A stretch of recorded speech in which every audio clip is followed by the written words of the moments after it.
बहुत साल पहले की बात है। उत्तराखंड के एक छोटे से गांव में एक बूढ़ा डाकिया रहा करता था। नाम था रामू काका।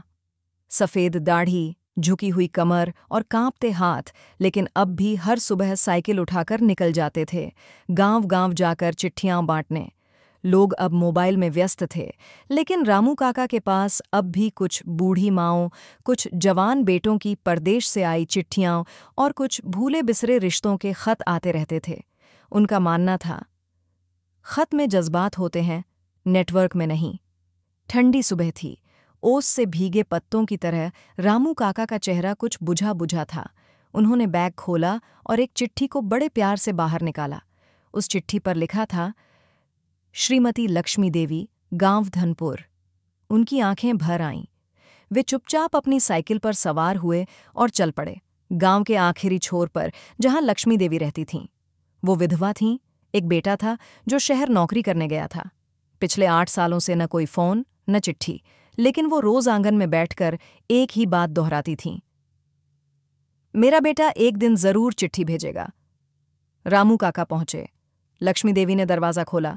रामू काका बोले, लक्ष्मी बहन, आज तुम्हारे नाम एक चिट्ठी आई है।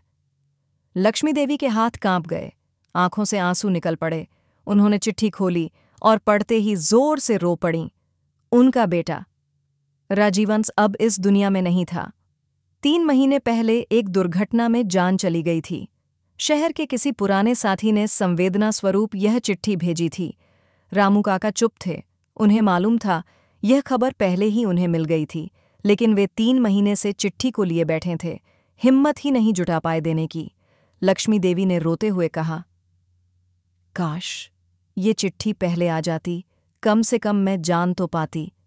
रामू काका भीगती आंखों से बोले, माफ करना बहन, मैं रोज ये चिट्ठी लेकर दरवाजे तक आता था, लेकिन लौट जाता था।